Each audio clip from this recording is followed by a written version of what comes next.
All right, so I'll get started with a little bit of an introduction. So for much of his life, Don has stepped outside to discover the surprising diversity of plants and animals found in the rather tame environs of the Greater Toronto Area. Don taught science in middle school for many years, and these days his passion for teaching is satisfied by nature presentations and workshops for organizations such as the Bruce Trail Conservancy, the Royal Botanical Gardens, Ontario Nature, and High Park walking tours in Toronto.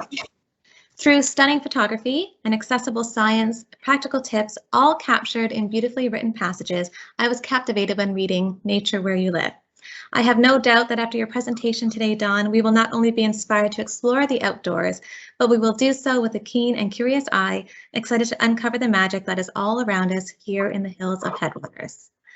So I'll turn it over to you, Don, and I believe Don is going to be starting with a bit of a video clip for us, and then he will have a presentation to share. Thank you very much, Shannon. Great to be here. And we'll get started, as you just indicated, with a video.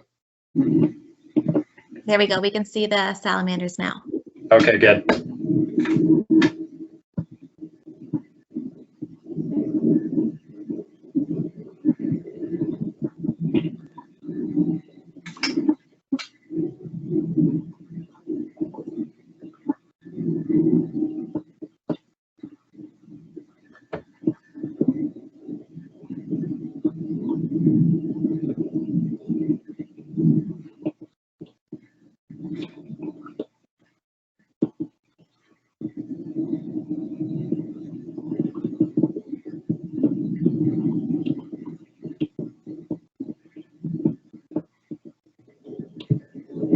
Okay,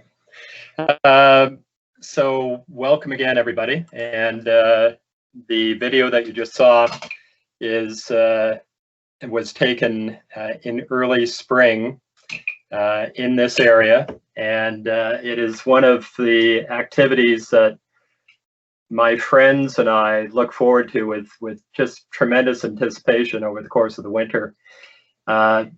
These salamanders, the salamanders in the video and the salamanders that you see on the screen right now, are spotted salamanders, and they are numerous, abundant inhabitants of the headwaters. Anywhere that you have a reasonable amount of forest and very necessarily vernal pools. Vernal pools are temporary bodies of water that typically dry up in the summertime, but they are hydrated through the spring season, and this gives these salamanders an opportunity to hatch from eggs and develop as larvae and then metamorphosize and move back into the forest.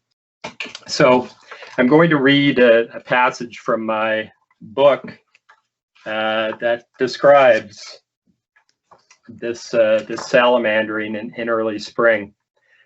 Spring peepers provide a shrill soundtrack to our salamander search. We walk through the woods carefully, gripped by expectation.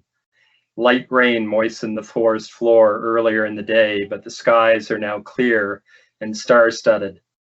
And then our flashlights find them. Salamanders, bejeweled with brilliant yellow spots, moving purposely over moss-covered rocks and fallen logs, wending their way towards the peeper pond. At the pond, others of their kind are already present, swimming, nudging, and circling one another and rising for gulps of air. As we watch, their numbers swell, and their interplay becomes more animated. We are entranced once again by a much-anticipated rite of spring, a pool alive with breeding spotted salamanders. So this happens anytime from late March through to mid-April. There's a very narrow window of opportunity, but it's well worth getting out on a reasonably warm night. It can be even as cool as 5 degrees, but 10 degrees is better. A little bit of moisture during the day would help as well. And you would be amazed by what it is possible to find. You'll notice a rather unusual looking salamander on the right of the screen. This is Calvin. And Calvin lives at or visits a pond near me on a yearly basis. He is a male, And he's a leucistic or piebald spotted salamander. And he was first found, believe it or not, in 2010. He was found by a Credit Valley Conservation employee after dark at the pond. I found him in 2011, and again in 2017, 2020, and then this year, 2021. So Calvin gives us an idea of the longevity of spotted salamanders. He is at least 13 years old, if you allow 2 years to reach adulthood. So he was fully an adult in 2010. I very much look forward to seeing Calvin again next year. So I'm going to go back into videos, and the salamanders obviously are not the only amphibians that we have that breed in the spring. We also have frogs. In fact, in the headwaters, about 10 varieties of frogs. And in a moment, you'll hear the gray tree frog call. And this was just taken about 2 weeks ago.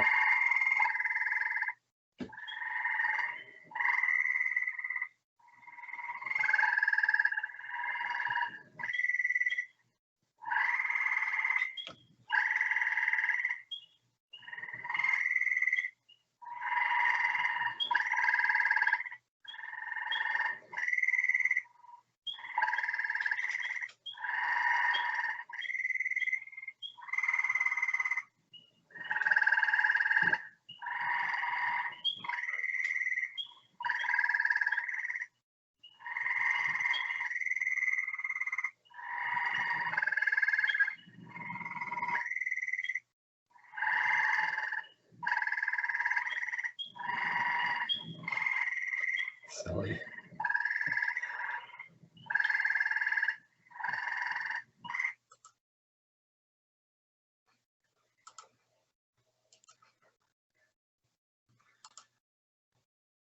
So that was a gray tree frog.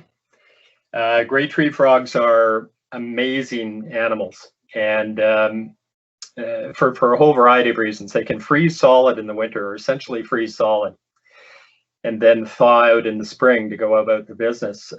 They have a modest ability to change colors, so they can be gray, as indicated by their name, but they can also be various shades of green and even brown in color. They have adhesive toe pads, which allow them to climb high up into trees. And gratefully, they are a common species. They remain common despite the impacts that humankind has had on the environment. They can be found anywhere there's water to breed and trees to climb. I'm going to launch right into another video now, and this one is was taken in the Credit River about a month ago.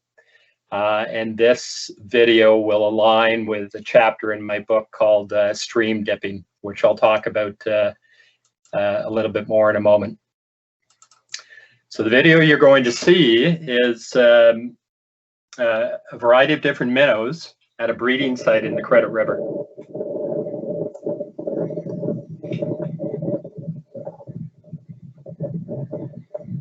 So the big colorful minnows that are dominating the screen are shiners.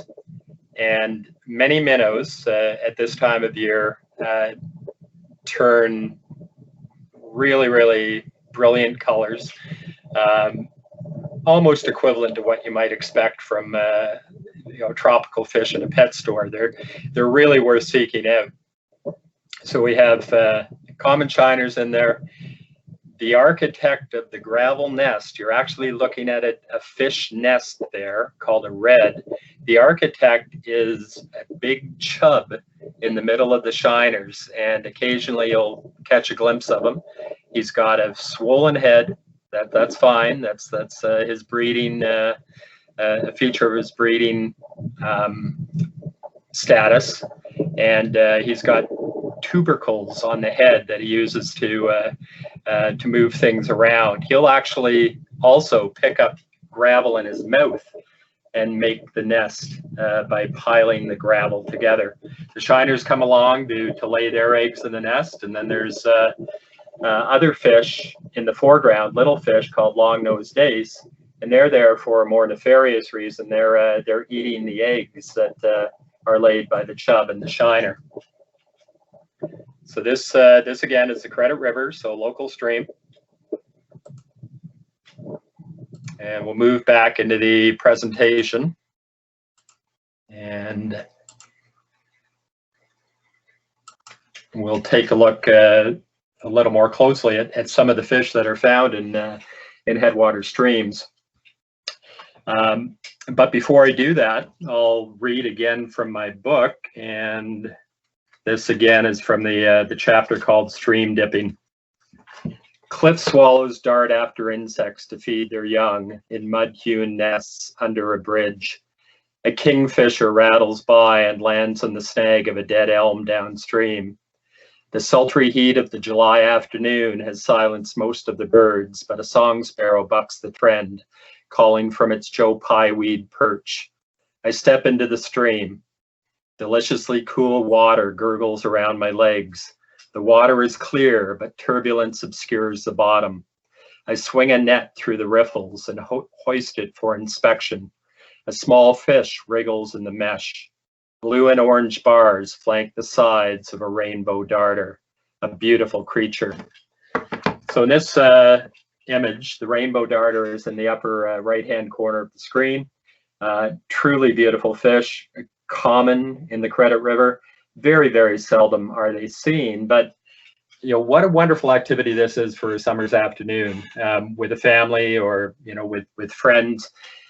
Wade out into the river and bring along some nets that can be easily acquired at a Canadian Tire, for example, and swing those nets in the stream. And you're not going to be successful with every swing. It might take you 10 or 15 scoops to find something, but you will eventually come up with a wriggling fish, and it could be one of these beautiful rainbow darters.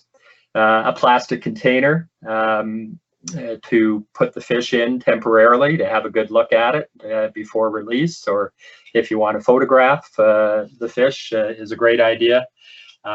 Really enjoyable way to become a little bit more knowledgeable about the ecology of our streams in this area. The rather odd looking fish in the top left-hand corner is a sculpin. It has a very large head compared to the rest of its body, and it's a common inhabitant of clean, cool, clear streams in our area. The lower right-hand corner is a relative of the rainbow darter. This is a fantail darter. And over on the left side of the screen, bottom left-hand corner, is the endangered red-side dace, which is absolutely beautiful. And it has an extremely confined or restricted range in Ontario. One of the reasons that it's classified as endangered, but that range includes the headwaters. So it is one of the headwaters specialties in terms of creatures at peril. And as long as we give it the cool, clear water that it needs to survive, it should be able to persist in this area. It feeds generally at the top of the water, and it has the ability to leap right out of the water and grab low-flying insects over the stream. So to be able to do that, it needs to be able to see. A silty stream is not going to cut it for this fish. It needs clear water. So we'll move on and change tack completely to another chapter in my book, and this is rearing swallowtails. Swallowtails are fabulous creatures, and in our area we are graced with 3 or 4 species, and some of those species of swallowtails can be easily enticed to visit your yard. Of course, if you have a variety of native wildflowers in bloom, that helps. Specifically for the black swallowtail pictured here, you want to provide plants in the carrot family. So parsley, fennel, dill, carrot itself, will all attract the caterpillars, and they don't decimate your plants. I mean, it's not, you don't recoil when you see one of these caterpillars. Rather, you should embrace it with wonder. They are truly beautiful, and I'll show you how you can simply rear them in a moment or two. But just prior to that, take a look at the caterpillar in the center. They form remarkable chrysalids. The chrysalids are magnificent natural constructions, and the black swallowtails make a green chrysalis, as pictured on the left, for their first brood in the summer. They have a second brood and later on in the summer, and the chrysalises then will be brown because those chrysalises will persist through the winter. The adult butterflies, of course, on the right, one of them nectaring on butterfly milkweed, the other one landing on parsley, and likely laying an egg or two. Joining the black swallowtail in southern Ontario, let's take a look at the one in the center. First of all, tiger swallowtail, this one feeding on ash. Magnificent, whimsical creatures, not as easy to find as caterpillars as the black swallowtails are, because tiger swallowtails lay their eggs in a diversity of trees, so they're not as focused. I mean, you plant dill in your garden, you're almost certainly going to get a black swallowtail, but tiger swallowtails, as I mentioned, feed in a variety of trees, widely dispersed, a little bit more difficult to find, but boy, are they something when you do encounter them. They have false eye spots, so they are a snake mimic, and they, like all swallowtail caterpillars, they have the ability to project osmeterium. These are glands that sort of magically appear from the head of the caterpillar, and they give off a noxious odor. So again, another protective measure that swallowtail caterpillars take to avoid being eaten. The caterpillars are just spectacular food items for birds. So most caterpillars have a variety of ways that they attempt to protect themselves. Perhaps even more spectacular than the tiger swallowtails are the spicebush swallowtails, and you see that on the left an image of a spicebush swallowtail caterpillar. Regrettably, likely not found in the headwaters because they feed on spicebush, which is at most a very uncommon plant in the headwaters, and sassafras, which is not found in the headwaters at all. But you can find them South Halton and throughout the Carolinian zone. So another snake mimic. Ask yourself, if you were a bird, if you were confronted with this image, whether you'd be frightened or not. Another one we can attract to our gardens is a giant swallowtail, which is in the lower right-hand corner of the screen. Giant swallowtails were not found anywhere near us, say 25 years ago, but they've moved up from extreme southwestern Ontario. They've colonized our area. They are citrus feeders. And you might say to yourself, well, we don't have any citrus here in Ontario, but in fact we do. We have a plant called the prickly ash, which grows in the headwaters. It's in the citrus family, and it attracts giant swallowtails. It's not a plant that you'd likely want to put in your yard, however, because as befits the name, it is prickly, very prickly. But what you can do is plant a herb called rue, which is also in the citrus family, and the rue will attract the giant swallowtails. By the way, this caterpillar is not protecting itself by trying to look like a snake. It's trying to look like a bird dropping. This is a bird dropping mimic, and birds presumably will avoid it because of its appearance. The adult swallowtails from the caterpillars that I just featured, spicebush in the top left, tiger swallowtail. I'm sure you recognize this one. There's two varieties in our area, very difficult to tell apart, but they are common throughout the headwaters. And then the giant swallowtail, which happens to be the largest butterfly in Canada. a little bit bigger than a monarch. So in terms of rearing, remarkably simple.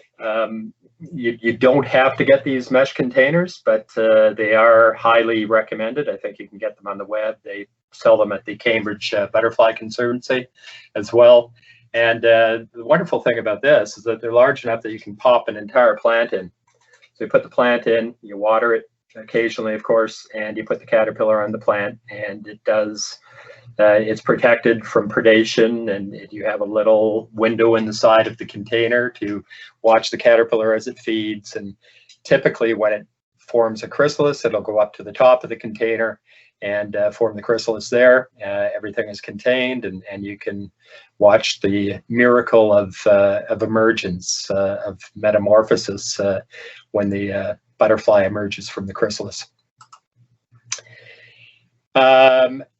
Staying with Lepidoptera for a moment, another chapter in my book is Nocturnal Caterpillar Forays, and I'll do perhaps a final reading from my book regarding that rather unusual but enjoyable activity. The late summer evening thrums with the sounds of myriad insects. In the distance, coyotes yip and yowl. A screech owl adds its whinnying voice to the nocturnal symphony. A slight breeze stirs the cool air as my companions and I slowly work the trees along a gravel path, playing our flashlight beams on the underside of leaves.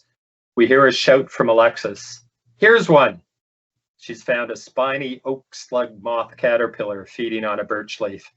We gather to admire an otherworldly creature festooned with green and yellow spines. Our first caterpillar of the night whets our appetite for more.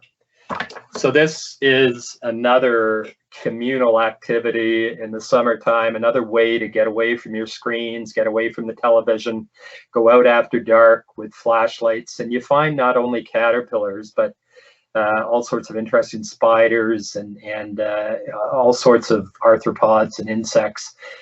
Sometimes tree frogs, the tree frogs I'd introduced to you earlier, and several other creatures. It's just a wonderful way to enjoy the natural world at a time when most of us are ensconced at home, in front of our TVs and technology. So a range of caterpillars that we've found over the course of our nocturnal caterpillar forays are indicated on the screen. And somewhat similar and related to this is underwing baiting. And I expect that most people listening right now do not know what an underwing moth is. My apologies if in fact you do. They are an extremely diverse group of moths that inhabit the headwaters in southern Ontario, in fact, all of North America. But here in the headwaters, we might have 20 or 30 different species. A little bit smaller than a monarch butterfly, strictly nocturnal, so you're not going to see them flying about during the day. And it's just a wonderful way to attract them. And this would be from about mid-July to mid-September, so a good 2-month period of time.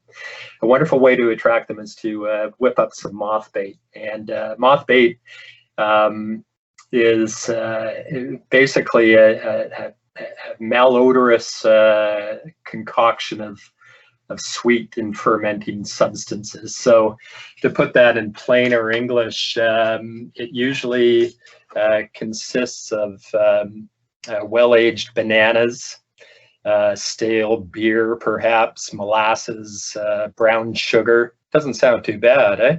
But you typically want that mixture to sit in the sun for a while, to ferment a little bit, to give off the odor that will attract the moths to the bait after dark. So very simply, you put the mixture into a container, get a paintbrush, walk a path in the woods at dusk or just prior to dusk and paint the trees. And then you have to wait a little while. not too long, but you want it to be good and dark. And, you know, you might retire to somebody's house and have a hot chocolate or a glass of wine and then go out with flashlights afterwards and see what the moth bait has attracted. You can do this in suburbia. It can be successful. So in your backyard in Orangeville or Shelburne, wherever you may live, but more effective, obviously, in a more natural area with lots of trees. Something that I do with my friends 3 or 4 times every summer, and there's always joy and excitement and discovery, and you won't get only the. I hope you get the underwings. I mean, this is there's no guarantees necessarily, but if you do it at the height of the season, and you're almost certainly to get them. But you'll also get other interesting moths, and 2 of those moths that have been attracted to the moth bait that are not underwings are on the right side of your screen. Something that I've got into over the course of the last a few years are singing insects, and we sort of take singing insects for granted. We assume, at least most of us assume, that the insects that we hear at night are all the black crickets that we're very familiar with, right? I mean, they're everywhere, underneath stones and debris in our yards and into our houses and that sort of thing. But there's incredible diversity of singing insects. Many of them sing during the day. Others sing, and perhaps more of them sing at night, and maybe a little easier to find at night because there's less ambient noise like car traffic at night. So I'm going to leave the presentation just for a moment so that I can show you a video of a singing insect. We'll find it here. This is a black-legged tree cricket, which I tracked down during the day.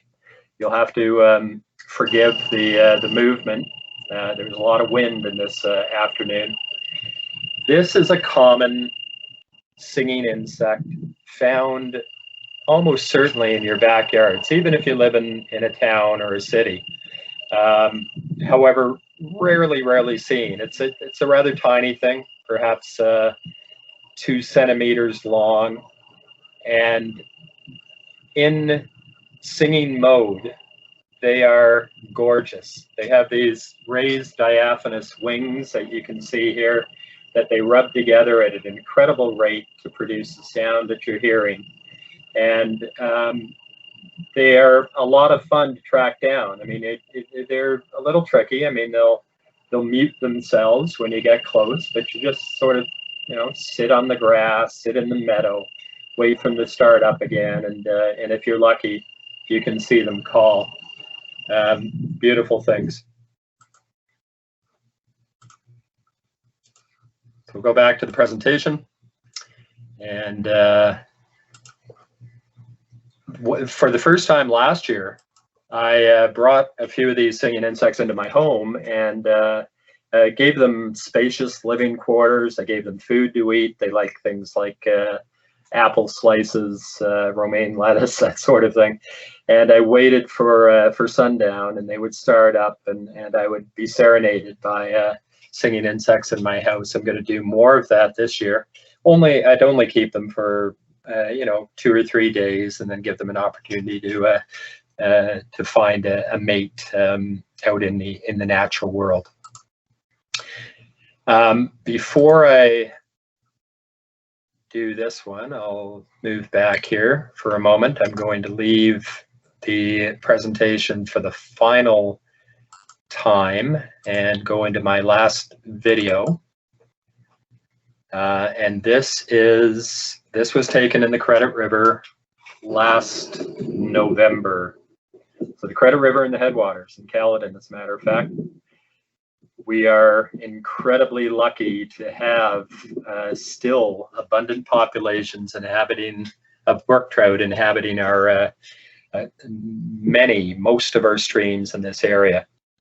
And that is tremendously positive because they are bellwethers of the environment. They signal cool, clear, clean water, and as long as these fish persist in the headwaters, we know that our water is in pretty good shape.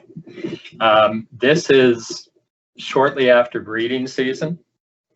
So you're not seeing any mating activity here, but these are males that are largely finished breeding. They haven't left the breeding sites as of yet. I slipped into the Credit River really carefully to do this video.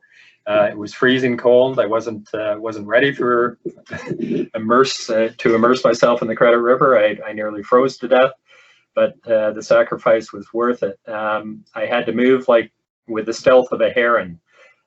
You know, they just catch the merest glimmer of movement and they're gone. So it took me, I don't know, a half an hour to get close enough and get the camera close enough to take this video.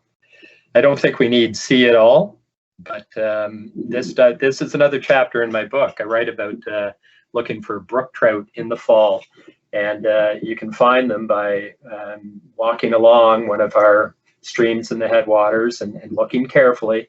And what you'll see is that white edge to the fins that shows up from above. And once you've got that, you might find a rather quiet, clear portion of the stream where you can, train a set of binoculars and have a good look at these spectacular fish. Or, if you're really adventurous, you can do what I did and get in there and try to get some video. But certainly among the most beautiful fish in the headwaters, among the most beautiful fish on planet Earth. They're right here with us. So I'll leave that. And finally, back to the presentation. And let's go to slideshow again. I don't want from beginning. So I'll end show and go to slideshow. And right down to Tracks in the Snow. So Tracks in the Snow is another one of my chapters in the book. It's the final chapter in my book.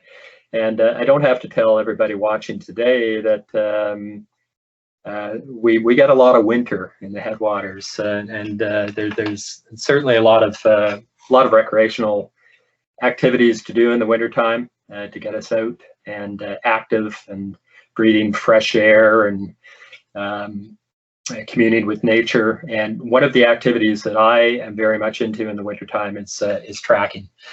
And anytime there's snow on the ground, tracking can be done. And it can be done in a very casual manner. You can find an animal track and just, casually follow it for a little while and see if you can glean a few things about what the animal might have been up to and what parts of the habitat it was taking advantage of, that sort of thing. Or you can really dive deeply into this and learn various animal tracks and follow different types of animals, follow them to their hiding places, to their shelters, not disturb them, but, know where they live and find out some of the food items that they've been eating. At this point, I'd like you to unmute and we'll take a look at 3 slides, and I'd like you to tell me the tracks that you're looking at.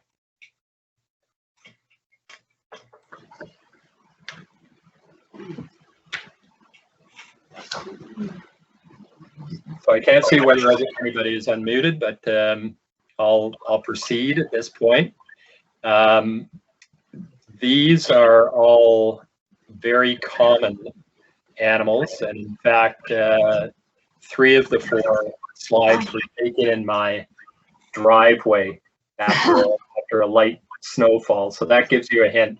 Let's take a look at the one in the upper right-hand corner, and I guess just shout it out if you know what track that is. Raccoon. Nice try. That was my guess. Raccoon track in here. They're common. Anybody else? So only about the size of a loonie, as you can see. It's a domesticated animal. That should give it away. A cat. Yeah, it's a cat. A house cat. Serious? Oh my goodness. Yeah. So over on the right side of the screen, top right, an abundant animal, the bane of many a gardener. Anybody with a bird feeder tries to defeat these highly intelligent creatures. What is that? I think that one's a squirrel. Absolutely. So that's a black squirrel. The one in the lower left-hand corner should be obvious. Dog. Anybody? The two Bunny? A bunny. Impressions are the back legs. So the back legs have landed there, and then it will put down its two front feet, sort of offset each other, and then it hops. I just gave it away. What is it? Bunny. It's a rabbit, a bunny, a cottontail rabbit to be precise. And then take a look at the side. These are obviously bird prints over here in the lower right-hand corner. Take a look at the loony. Take a look at the sides of the bird prints. It's winter time, so it's not going to be one of our summertime songbirds. Any idea? Wild turkey? Not wild turkey. Nice try, though. It is a rather large bird, and it's a very common bird and a very noisy bird. Oh, blue jay. Larger than a blue jay. Same family. Crow? Crow, yeah. Oh my goodness. So we'll go to this one. Up in the top left-hand corner should be obvious. You don't have to tell me the specific species, but what does that show? Is it like a grouse or something like that? With the it could have been. Grouse will form this sort of thing. It's a bird wing impression in the snow. So this was taken underneath a feeder, and presumably a sunflower seed had fallen down. And this was a red-bellied woodpecker that landed in the snow to get the seed. Underneath the red-bellied woodpecker, somebody has already mentioned this bird today. And there is at least 3 of them walking together. Wild turkeys. Wild turkeys, right in the middle. You surely must know this one. So only 2 impressions show the 4 toes of this very large animal. A deer. It's a deer, right?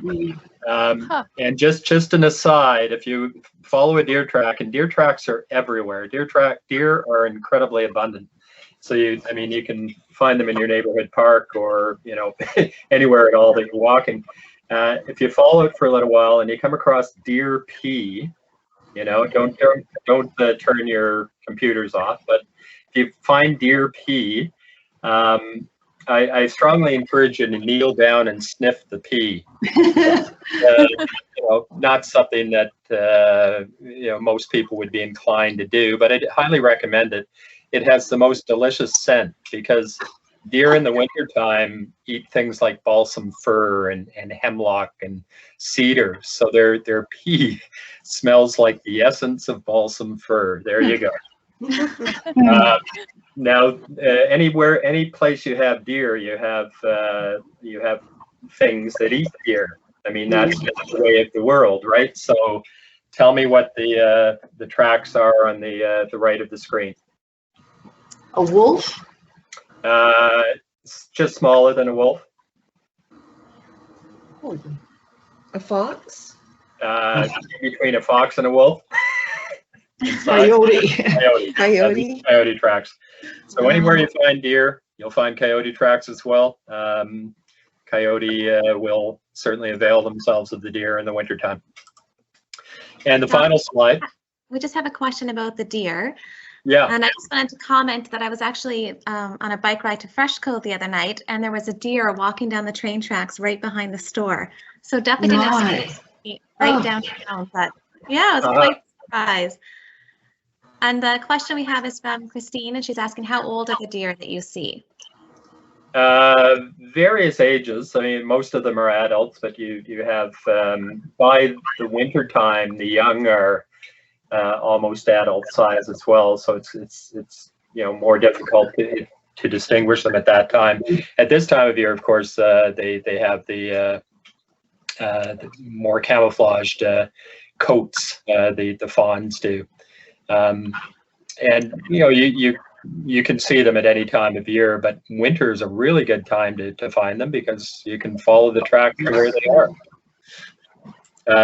So the final slide up in the top left-hand corner is an aquatic animal that came out of the ice over a stream. This is on the Boyne River. And so it ran towards us and then it veered off to the right. So a small animal that lives along virtually every stream, every wetland in the headwaters. Any idea? An otter? Not an otter. So if not an otter, what might it be? A beaver, but a beaver is big. Yeah, beaver wouldn't squeeze through that crack in the ice, would it? So it's a mink. And my. mink are another wonderful animal to track because they're so easy to find, the tracks. They're along virtually every stream in the area, as I mentioned. So you follow them, you might find where they've eaten a crayfish. You might find where they've burrowed into the snow. So this picture in the lower left-hand corner is the hole that a mink has created, and you can see, fairly small. They're fairly slender animals. And then finally, on the right side of the screen is an animal that's a close cousin to the mink, and these are not found very frequently in the headwaters, but they are occasionally, and they're probably coming back to live among us. You can see human footprints alongside the track. So this is an animal that's much bigger than a mink, and it's sliding.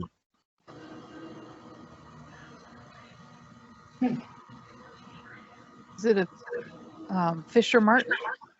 Very, very close. And fisher are living amongst us now too, which is really cool. They've come back. But this is an otter. And you can imagine, I don't know if you've ever seen video of them, that they slide in the snow, they'll push with their legs, and they seem to enjoy that method of locomotion. So to finish things off, this is my book, Nature Where We Live. And I want to stress that it's, yes, it's for children, and often children with a little gentle guidance from adults, but it's also for adults. There's no reason that we need to suspend our wonder about the natural world when we turn 18. Birding is an incredibly popular hobby right now, and growing. But there's so much more to engage with as children and as adults than birds. I mean, there's everything that I've shown you today. So just some gentle encouragement to start thinking about the other creatures that are out there, and the fascinating adventures that we can have with the various amazing animals that inhabit our part of the world.